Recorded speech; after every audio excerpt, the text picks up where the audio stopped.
Today on the Magic for Life podcast, we have Chris Baden. The last three businesses Chris has started have done over 1 million each year in revenue. In the last 9 years of being self-employed, he attributes purpose-driven prospecting as his key skill to solve problems and add value to others.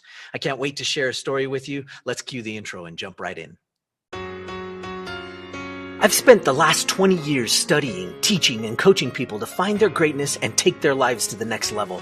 Along the way, it's become evident that emotions are at the root of everybody's successes and failures. Worry and fear are the enemies, and it's time to forge the armor and earn the tools to overcome the two things that could single-handedly destroy your future. Hi, my name is Michael Johnson, and I'm a life coach, a peak performance trainer, and I'm the emotions guy. It's time to take back control of how you feel, control of how you act, and control of how you experience life. It's time to become a lifer, a new breed of overachiever focused on living every minute to its fullest. We are responsible for how we feel, and no one and no thing can make us feel anything. Emotional mastery is our journey, and emotional education and intelligence is the key. We are lifers, and this is Magic for Life.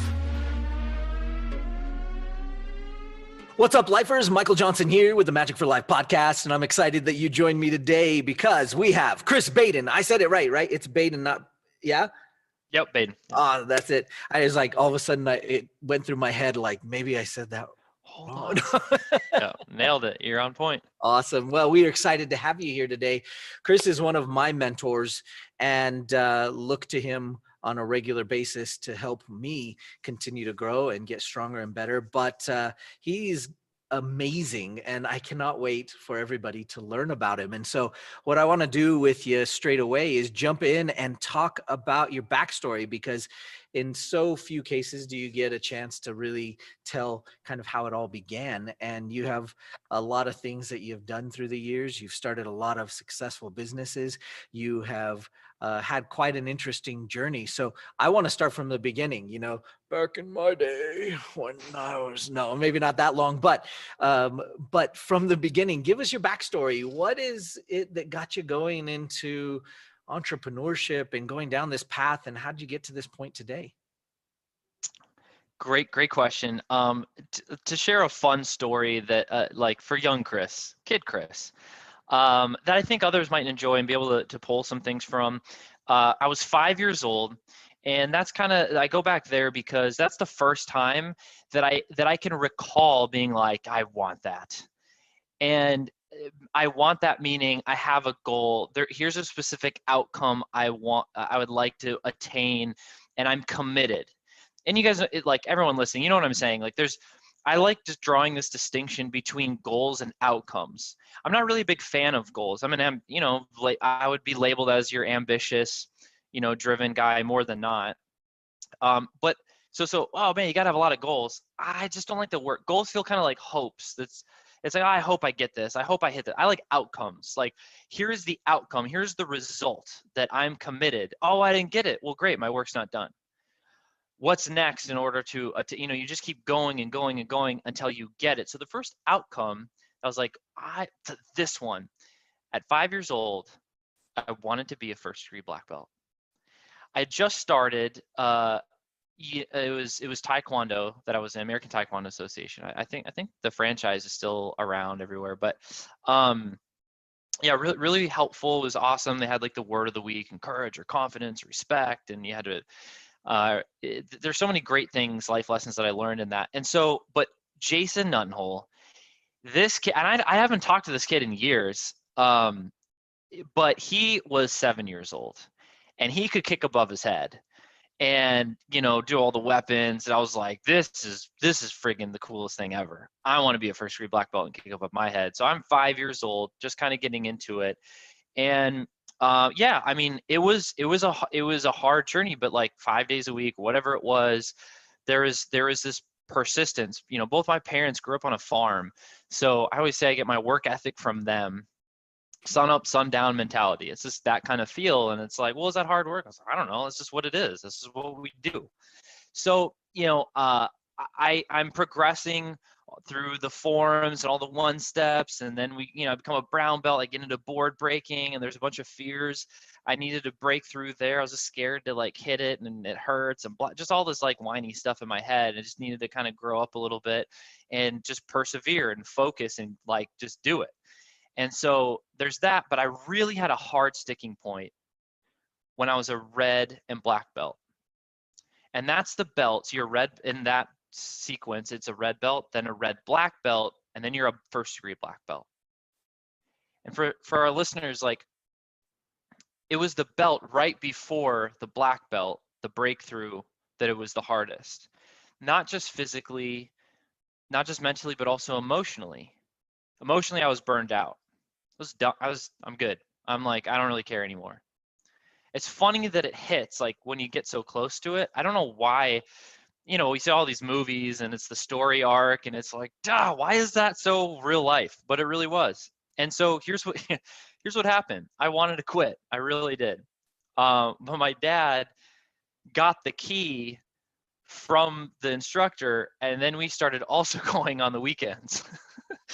So that's what happened. But there's a really important takeaway of this story, kind of a punchline. There's a lot of fun takeaways, but one really punchline that I'd like to share with everyone is kind of giving an insight, because this set a certain foundation for me as it translated into school, as it translated in graduating at the top of my class, as it translated into and being the slowest reader on planet Earth, as it translated into sports and becoming the captain of the teams that I was a part of.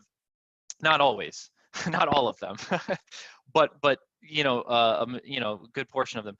And then as it translated into business later in life, there's a certain foundation that was set. And what I learned was how to feel all those emotions, be aware of them, be aware of and remember very clearly how I was thinking, physically how I felt, and what I needed to do and overcome the whole picture. And in that moment, stay focused, stay committed, and do more until your confidence grows above all of those challenges. So that's what happened.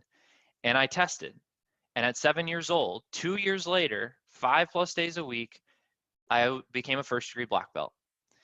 And just all the different tests.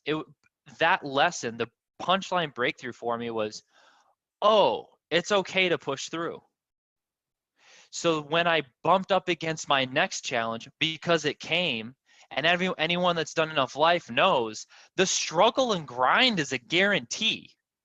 Guaranteed. What's not a guarantee is the breakthrough. What's not a guarantee is success.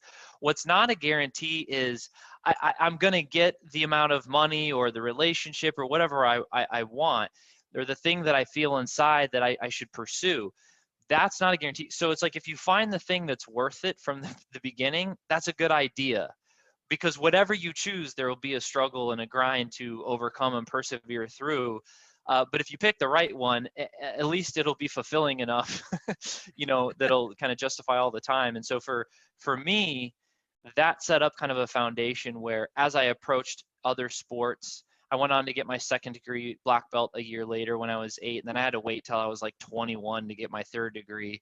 And I was like, ah. So I started teaching classes. That kind of goes a whole nother direction. But I was like, okay, well, now what am I supposed to do? So I, started playing other sports and doing other things. And in doing that, I faced that same emotion, that same feel like, oh, like I'm not good enough. I'm the worst on the team. But you'll see this reemerging pattern in me where I start the worst and I end the best, because I focus on the outcome of, well, what does it take? Well, what's my next step? Lather, rinse, repeat. Yeah, it's amazing what sports will do for you, and these things like martial arts. I mean, I find martial arts to be pretty fascinating, and I've seen so many amazing athletes that have gone through martial arts training, and it does such a great job of taking care of the mind, body, and soul connection, that it's really cool to be able to see what kind of things you can produce with that kind of discipline, but also that kind of mentality that kind of comes with it. It's not just the actual act of the martial arts. It seems like there's so much more to it, and it's, as you've shown, there's so many different applications of it going into sports and then further. So then what got you going the business route? And have you always been an entrepreneur? Yeah, great question. No. Um, yeah, I don't come from money. I don't, there's not a family trust fund. Um, and, my family has a job. They get paid per hour, by the hour. My dad's a flight attendant. My dad's a pilot. My mom was a flight attendant. And, my dad worked hard, and, some pilots can make anywhere between 30 and 60. My dad came from, from a farm and debt and slept in his car. And, I get some of my intensity and drive, I'm assuming, from him, and partly my mom as well. But he worked his way up the pilot ladder, we'll call it. But he'd always kind of tell me growing up, he's like, I only get paid when I sit in that seat, Chris. And so that was, I think, kind of that thought. And so when I eventually entered the workforce after college, I say enter the workforce, like I played golf in college. My next goal after becoming, first degree black belt, I eventually did go on to get my third degree black belt later in life, and stopped kind of like when I was 14 or 15. I came back for a year or two, got it, and then had to wait again for the fourth degree thing. And I didn't want to open up a studio. I didn't want to go that path. So my next kind of target was I want to be a D1 golfer, Division I golfer. But I had a problem. See, I couldn't hit a golf ball off the ground. I remember specifically, I was in Minnesota, and I looked across the range, and I saw these high school kids, and they would just it looked like it was friggin' easy, and they would just hit the ball and it would fly. I was like, dude, I hit it. I just smashed the ground, and I barely hit the ball. I was like, this is sad. This could be really hard. And later, as I kind of persevered through that, you know what I learned? Golf is still a pain in the ass. It never gets easier. Well, I can break 70 now, but why do I still feel like crap? Why do I still feel like golf is winning? Golf has this excellent way of teaching you managing rejection, and if you screw up, it's all your fault. It's always your fault. Who else is there to blame? It's not as team oriented, even though there's team in high school and college. There's some team elements. At the same time, it's this internal battle with yourself. So it's a decade of that shaped me pretty strong as well. So somehow I stay in this game for 10 years, because that's what it took, all day every day, for 10 years. And there'd even be I'm high school, hey, friends are going to go on some trip. It's summer. I'm playing competing almost every week. You can miss a week. I was like, no. And I actually kind of regret a little bit of that, to be perfectly honest. It's like, dude, okay, it's good to be focused and intense, but you can still enjoy life. It doesn't have, work is only one aspect of life. Right. So I think there's some learning but just to give you a picture of just when I go, I just it gets intense, I get focused, and that's all I think about. And so that pattern for 10 years. And I just couldn't hit the ball off the ground. I was the worst person going into high school. By the end of the year, out of the 14 players, I was ranked about 6 on the team. And I missed the cut to qualify for the state team by 1 shot. I lipped out the last putt till I was just my freshman year, I was so frustrated. I was glad that I got that far, but when you get that close, it's really kicking the balls. Yeah. And you don't wear a cup in golf. It's a country club sport. So it hurt. And so I'm fired up. I come back next year, go through the whole season, and I'm consistently in the middle of the pack. I get to the qualifier again to go play for regionals and state, and I miss it by 1 shot again. I was like, you gotta be kidding me. Oh my gosh. Can I miss it by 5? Can I make it by 10? Not one. Oh, so I hate to admit this, but when I drove home, the raid, my teammate Jeff was in the passenger seat. I'm early 16s or something. I'm driving. I'm pissed. I floor it. We almost go 120 miles an hour going home on the freeway. I'm not proud of it. I've not gotten something to this day. I haven't got a speeding ticket, but I'm a decent driver, not again knock on something, but he was just like, he sits back in his seat, wide-eyed. He's like, like, poor guy, like freaked him out. I was just, anyway. So you can feel some of this tension. I'm facing the same thing again, and I know at least deep down, it's okay. It's okay. Just take a deep breath, cool off. Took a few days, and get back to work. And so I did that. And the next year, my junior year, I had the lowest scoring average on my team. I was the team captain of that team, and then qualified for regionals and state. And my senior year, I didn't win state, but I top five. I took fifth in the state my senior. And fortunately, my goal was to be a D1 golfer. And in the way high school golf works, nobody cares about the state tournament. Oh, you're really good in your state. I don't really care. There's like this whole other national circuit apparently that I needed to be a part of. I didn't know. And I think for us listening in our path, we don't always know how to do stuff. And hindsight is 2020, and I think a lot of us listening kind of wish 2020 was in hindsight right now. But for that journey, if I had to do it again, I would completely do it differently, just in the golf pursuit. But this is so important because, in martial arts, and then pursuing that D1 scholarship, and then I did eventually attain it. So I had to go to a junior college my first 2 years, and then it came down to the wire. It was August. Like, classes start in like 2 weeks. I'm going to be a junior in college. I still don't have a D1 scholarship. I've applied to 3 different colleges. I've been talking to coaches. I've been trying to claw my way in, right? And finally, 2 weeks before college starts, I finally get a call back from a school in California, Southern California, Cal State Bakersfield. I don't know why I'm not saying it. And it's like, hey, Chris, here's some money. You get a scholarship and a bag if you want to come play. And I was like, wow. This has been 6 years.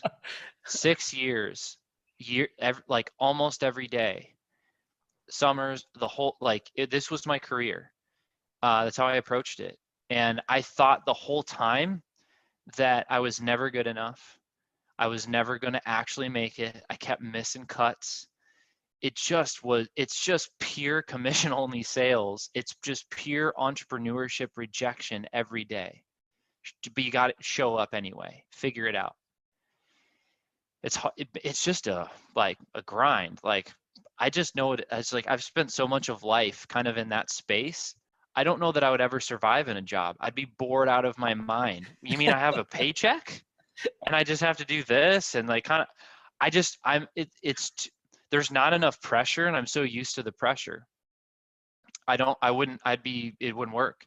So I know it's kind of elaborate backstory a little bit, but the emotions I hope people connect with, because that crap's real. That was like, that really kind of set the tone, for what I was walking to in business, which I didn't expect. But also, the character that was built. A lot of time, like in business and in life, we're never going to go past where our character is. We're never going to go past where our capacity limit is. If you do want to accomplish, more, like you got to become more. The person I am today, running different companies, building different companies with amazing people, shout out to Sean and Melissa Malone, that I've been partners with the last 4 years. Like, no way I would even accomplish a fraction of what I have without them and the teams that we've built and worked together in. And that goes down a whole nother conversation of accomplishing things greater than ourselves. But, this path of persevering and getting to this point, it's just, you got to increase your character. You got to increase your capacity. And that was my punchline, is I wouldn't have hired who I was 3 years ago in the position I'm in today. No way. That person's fired. That Chris is fired. And who I see myself becoming. Oh, I gotta tell you, I'm not there yet, Michael. But I'm starting to get some vision on who it is I need to become, and a lot of different parts of life. personally, but also as a leader, that I need to graduate, I need to grow up in. And oh, I'm not this, I'm not that, I'm this personality. Get over yourself, Chris. If you don't do these habits and these things, then you're just going to be a crappy leader, and it's just not going to work. So either do it or just go home. That's a crazy mentality that it seems like athletes pick up along the way. Like but it seems to be that athletes, performing artists, athletes, we tend to get those things early. Like you said, tons of rejection. And sometimes the rejection is like 100% you. Like, it's you. You can't blame it on anybody else. It's all pointing back at you. And when all those things weren't working out, when you were hitting those points of rejection, there were things inside. You keep alluding to emotions and being able to keep your emotions in check. So what was it that emotionally kept you pushing through that? I think there's a lot of wisdom in knowing the difference between quitting and stopping. And there's a very big difference. When you internally commit to something, no one else may know, but if you don't see it through, to get that full yes or that full no, you'll know, and you'll know for the rest of your life. And that will affect your mental, emotional state, and it'll affect your integrity. When you're building confidence, you got to keep your word, at least with yourself. It can be felt. It can be felt when if you're ever talking to somebody and they're just somebody that their yes isn't their yes, their no isn't their no, and they don't come through, eventually, like, look, is it the end of the world? No, it's not. Like, you'll just eventually kind of know, well, this person's flaky. Is that who you are? Is that who you want to be? Okay, well, we got choices to make. The guarantee is we get consequences. Do you want a good consequence or a bad consequence? So sometimes I'll ask myself when I'm making decisions, I was like, what consequence do I want here? I don't ask, well, what do I feel like doing? I think it's smart. I think it's wise. I think it's a good idea to be very aware and mindful of how you feel. A lot of time, emotional intelligence in 2014 came into my world. I was like, huh, what's that? So I started reading about emotional intelligence. It's like, what the heck is this? And that led me down a path where I started reading a book, at least a book a month. And so it's been 6 years now where I do read at least a book a month. Guess what? I suck at reading. I'm really, really slow. My wife makes fun of me. If I sit down, if if I make it into a paragraph of a book, I will pass out. Like, that's like, usually it's two or three sentences. I'm just out like a light, like clock. Maybe I should sit down more often. I don't know. But she just, like, you can't even stay awake enough to read because it's slow. I don't know. Anyway, I really struggle with it. So does that mean I have an excuse from not reading? No, audiobooks. And go for a walk, go run, move your body so where it's so hard for you to fall asleep, and so I found a way. And so audible.com, yes, love that thing. And just finished another book this morning, Sell It Like Sirhan. So a lot of really great things in there. So I continued that pattern and continued being aware of my emotions. That's wise. At the same time, I don't make decisions solely based on how I feel. A really personal, hard journey. Everyone's got to find their own way, in life. But I waited to have sex for marriage, and so did my wife. I was 26 when I got married. Drugs, alcohol, haven't been as drawn to those things. I like girls. They've always been interesting to me.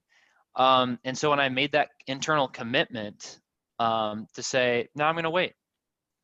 You talk about, being aware of your thoughts, being aware of your emotions.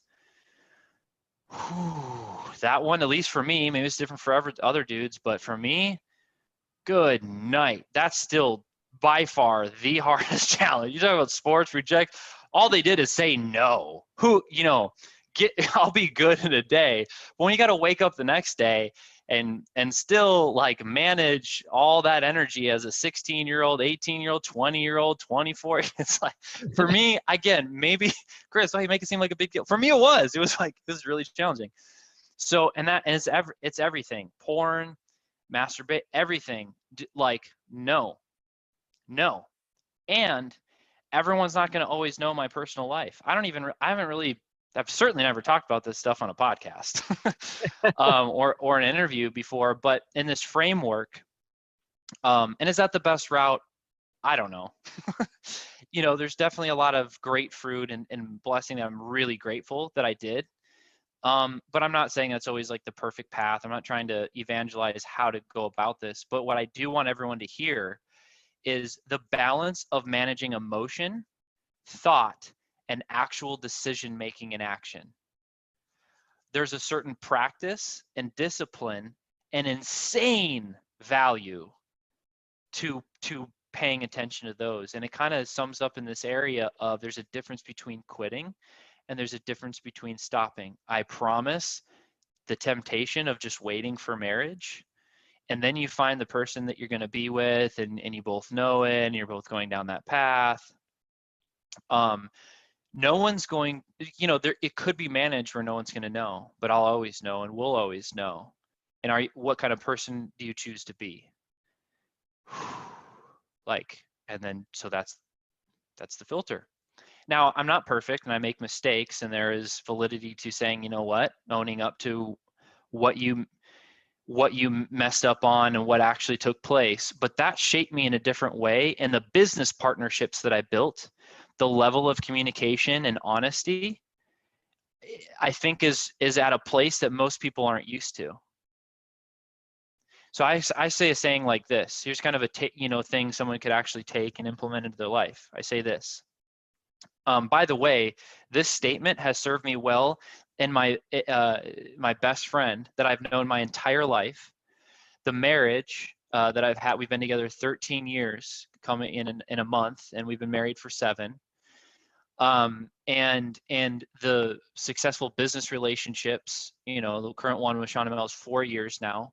Like the longevity, like the real valuable ones, right? This phrase has helped build these relationships. And it's know that I want to know. And if I don't know, there's nothing I can do about it. Let me unpack it just for a second. Know that I want to know. And if I don't know, there's nothing I can do about it. It's a really simple statement, but it's basically saying, know that I will always care. I don't care how small it is in any relationship when I'm building, because that crap builds. And I don't want to be given a big pile of all the things that I've screwed up. It's a lot harder to fix.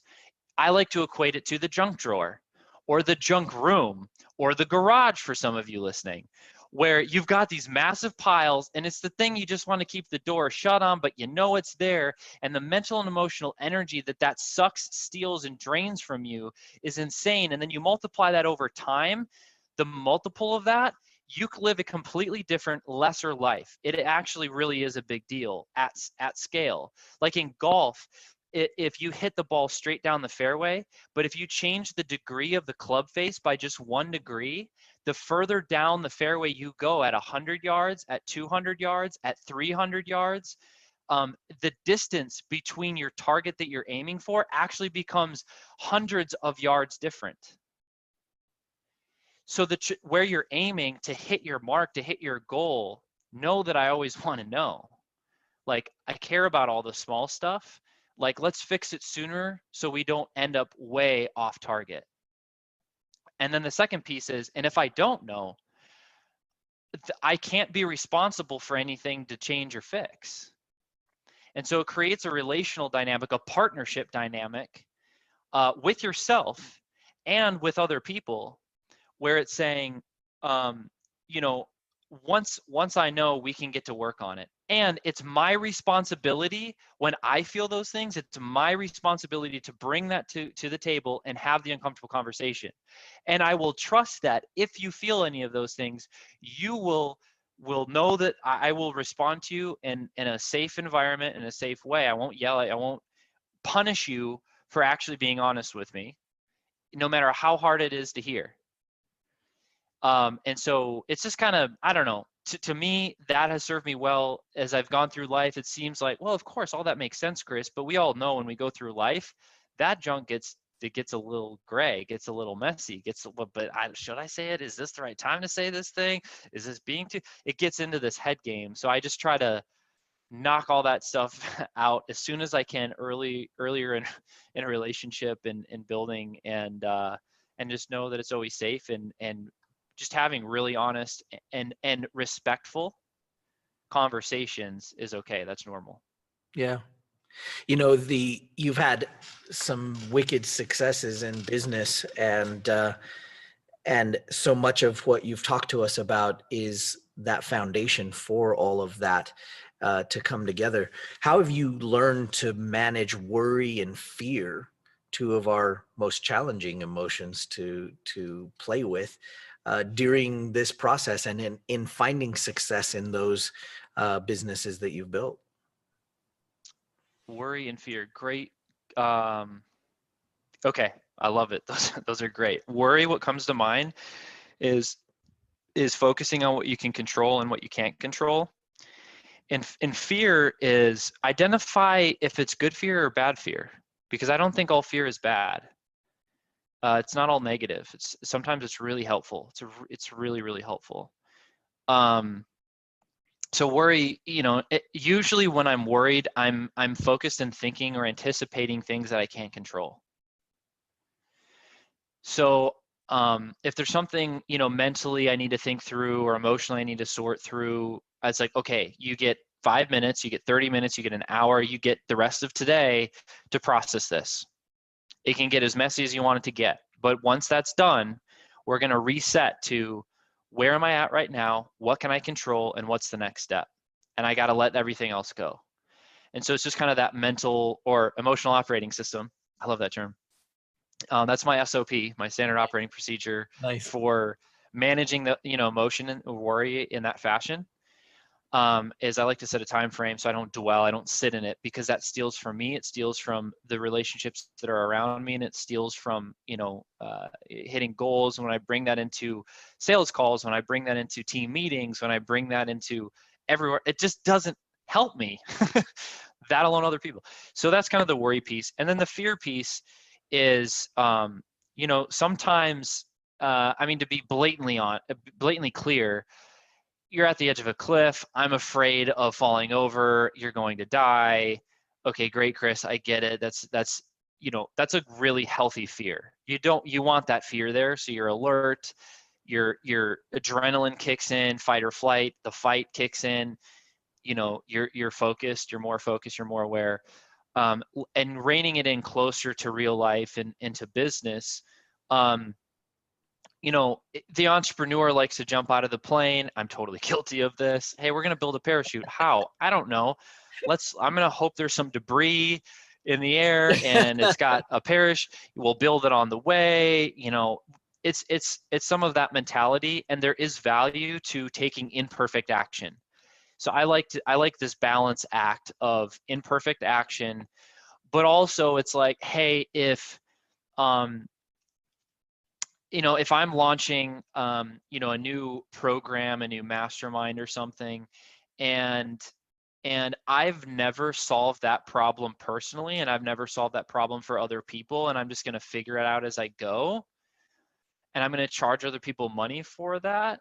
I'm afraid because I don't know how it's going to go. I think that is a good fear to listen to and say, you know what? Yeah, you shouldn't go down that path. What would make more sense is listen to that fear, recalibrate in the sense of what problem I'm solving, make sure that I can actually get some type of result for myself. Okay, great, I can. Now let's go test. this with someone else? Can I actually lead somebody else in an effective way to get the desired outcome? You know what? I did it once. Great. I did it 2 or 3 times. Okay, great. Now my confidence is really high. I don't have everything completely worked out. My processes, my communication could be a little bit tighter because in this case it went this way, in that case it went another. However, that is a reasonable product to bring to market. There'll still be some fear, nerves, anticipation, but at least like you're setting yourself up and others for success. And so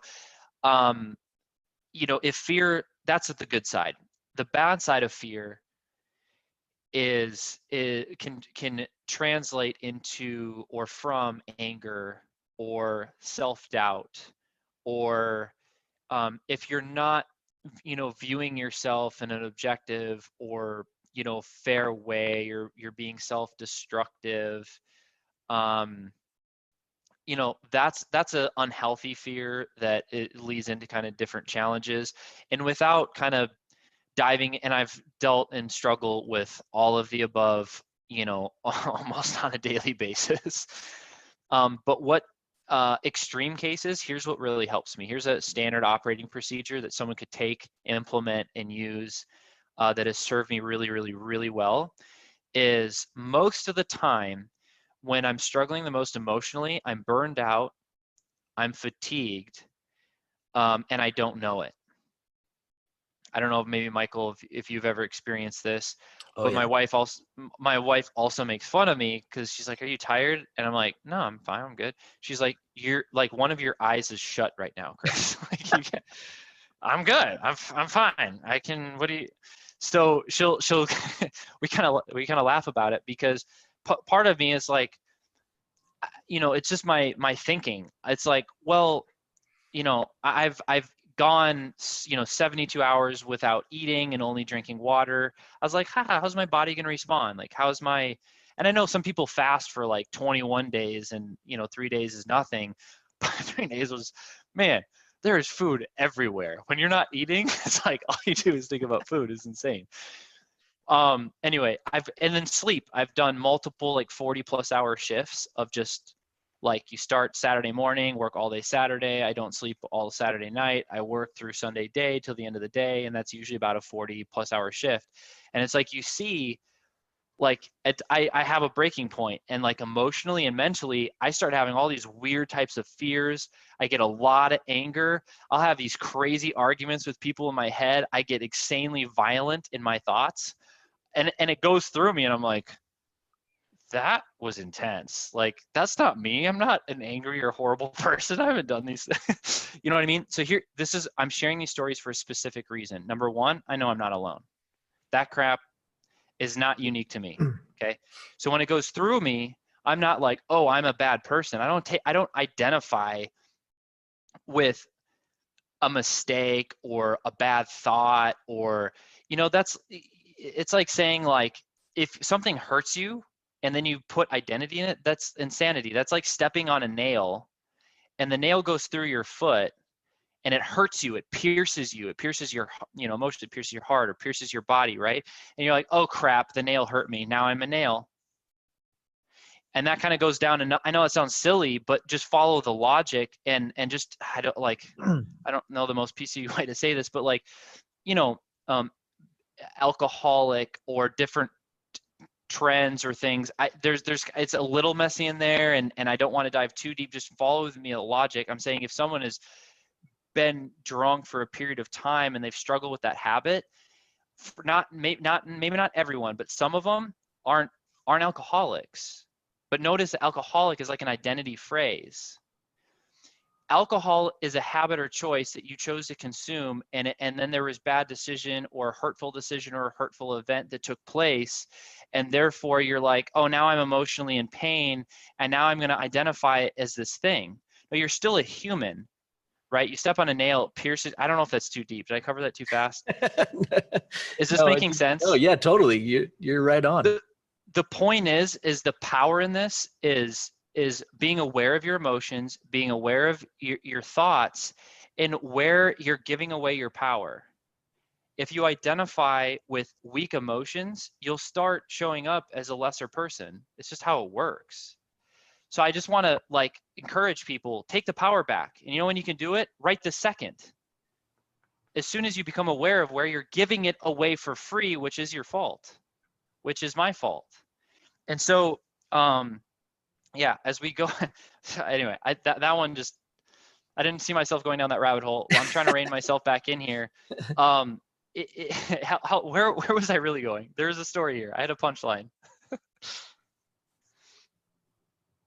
Well, I think that the idea that you're not your emotions, they're there as a guidance system is huge, right? Yes, yes. Yeah, it is huge. It is huge. Dang it. It'll come back to me, Michael. I promise. Everyone listening, I'm sorry for blanking out. I'm. Right. The food test, the sleep test, and all these thoughts going. Here is the standard operating procedure that you can use when you're in high levels of tension, high levels of stress in your business, in your life, in your relationships. Is this everything that you're thinking, everything that you're feeling? Don't ignore it. Don't just discard it, even as crazy as it may be, and you don't identify with it all. Don't push it aside or don't ignore it. Just write it down. Just write it down on a list. Here's everything I'm feeling. And then once you write it down, the 3 things, the 10 things, this is what I do anyway. I set it aside. I give myself permission to no longer feel or think those things or struggle or dwell in all those fear and shame and guilt, all those emotions that are really damaging in too much doses. And then I say for the next 3 days, here's what I'm focused on. Number 1 priority is sleep. Like if you can't sleep, lay in bed for 8 hours. Because I'm like a 5-hour a night guy, 6-hour a night guy. Lay in bed for 8 hours. I'll read a book. So and then because at least it's a relaxing activity, and my brain will, I'll lay down and read, and usually I'm passing out anyway. So I'll do it for 3 nights. Make sure you're eating at least 3 meals, lots of vegetables, good alkaline, healthy, great diet. Hydrate at least 70% of your body weight in ounces. So sleep, nutrition, hydration. And then exercise at least 30 minutes. Get your heart rate up. Go for 2 walks, 2 10-minute walks at minimum. Do that and work out. Do those 3 things every day, just about every day for those 3 straight days. Then after that, then go back to your list and read it. Here's what happens to me 99% of the time. All the crap that I was feeling does not apply. Right. It's either been resolved or it just completely was irrelevant. And check this out. The 3 days that I spent rejuvenating, essentially, and notice I'll probably still work those days. Oh, Chris, but I don't have the time. Everyone, you trust me. The return you will get for putting a normal stuff, pouring into yourself that we really should be doing anyway. There's still plenty. I've got 3 kids. I'm running 2 businesses. There's a way. You can find a way to prioritize yourself, and the return that you'll be able to give to your relationships and business will be leveraged and even better anyway. I can get more for less. Yes, you can. And that's how you do it. Those 3 days, while I spent rejuvenating, I still was working. I still was moving forward. I still was focused on good things, because that's my process of giving myself permission to be like, you know what, today I feel like crap. I feel horrible today. Right. This feels like it's going to be and sometimes the day is just awful. I had one of those last week where I was like, dude, everything is broken. Nothing's working. It's canceling. This fell up. I was like, somebody needs to be recording this, because you can't how is all of the things not working all on the same day? It's insane how some of those days happen. And it's like, okay, just write it down. Let's reset, and then let's revisit. And that process has given me permission to stay focused, keep moving forward, and not. It saved me a lot of emotional damage and scars with fear, with worry, with self-doubt, and anger, and hatred, and frustration, and that crap can get real sometimes. That's so true. Okay, we're going to go into the next segment, and this is our lightning round. I call it our go-to emotions. And I'll give you a category, and you'll give us your go-to emotion when things are working well and your limiting emotion when things are going poorly. All right, Okay. super easy. First category is business. What's your go-to emotion in business when things are going well? Excitement. I don't know if that's the right emotion, but I just Okay. like, just Yeah. the higher energy excitement and liking it. Okay. And when things are going poorly, what's the limiting emotion? Yeah, anger. Okay. And in partnerships, when things are going well, what's your go-to emotion? uh Talkative is the word that comes to mind. Okay. Just Sure. joking, Yeah. laughter. Yeah, Okay. And when things are going poorly, what's the limiting emotion? quiet. Okay. Quiet. I kind of reserve a little bit. I just need to, so I don't say stupid things. Okay. And in coaching, there's two sides of this. So one where you are being the coach, and one where you are going to coach. So we'll talk about the one where you're being the coach first. When things are going well, what's your go-to emotion? Encouragement. Okay. And when things are going poorly, what's the limiting emotion? Just self-doubt. Okay. Doubt who I am and that someone should listen or follow me. All right. And when you're being coached, because you've had some great coaches along the way, uh, Totally. when things are going well, what's your go-to emotion? Um, I can't say this in a word, but it's funny. It's when things are good and there's breakthrough and the coach is helping me with something. It's kind of like, okay, I got it, and next. And I Yeah. don't know if this is actually a good response. Actually, now that I'm saying it, Yeah. I don't quite acknowledge or sit in or Yeah. enjoy Yeah. like, oh, cool, we had the moment. I'm just kind of like, okay, that's expected. Now next. Cool. That's what happens. I don't know if that's the Yeah. right answer. No, no, that's there's no right answer. It's you.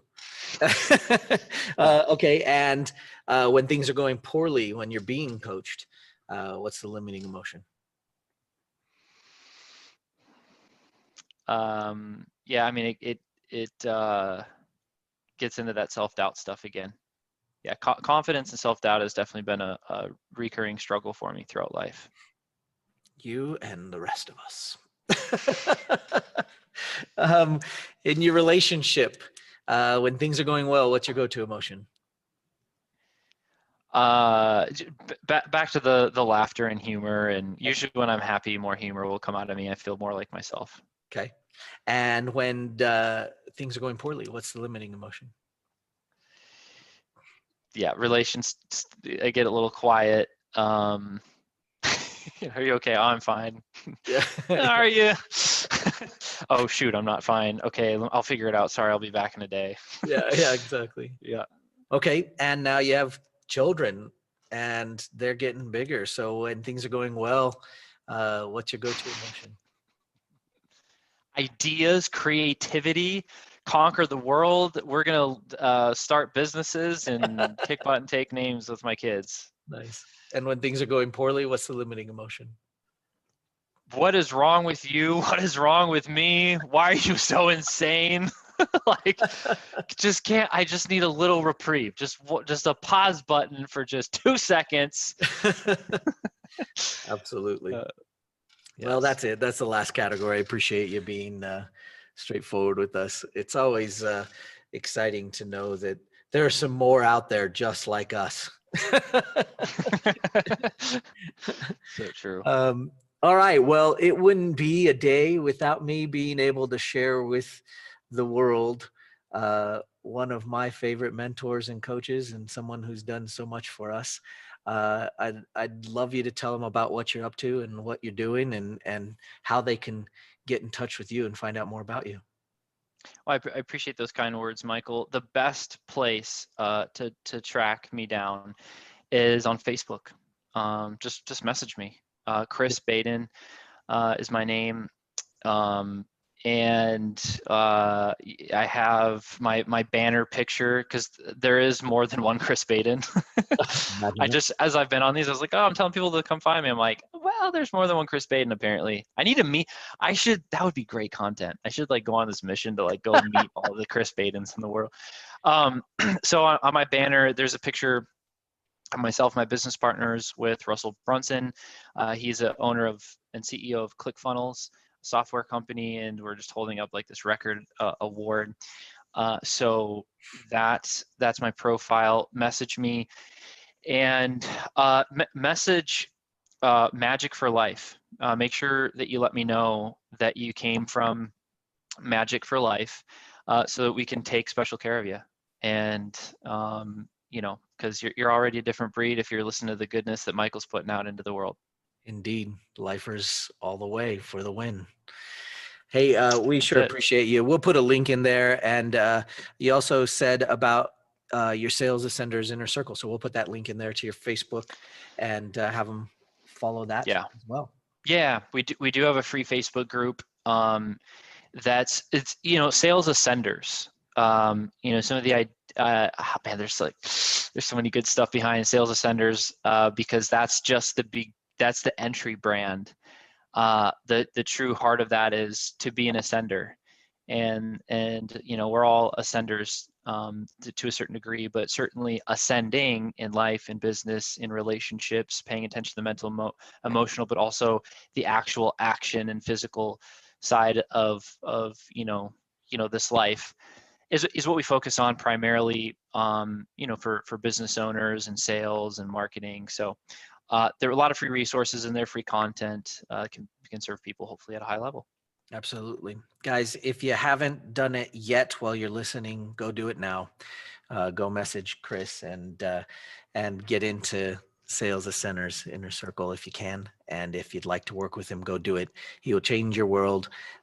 He and his partners are awesome. They have done amazing things for Majic for Life, and we can't speak highly enough of them. So I'm so thankful that you've been here and been so open to sharing your journey and your thoughts and the trials and tribulations and the successes that you've been through. And we are so honored to have you here. So thank you so much for joining us today, Chris. It has been an absolute pleasure.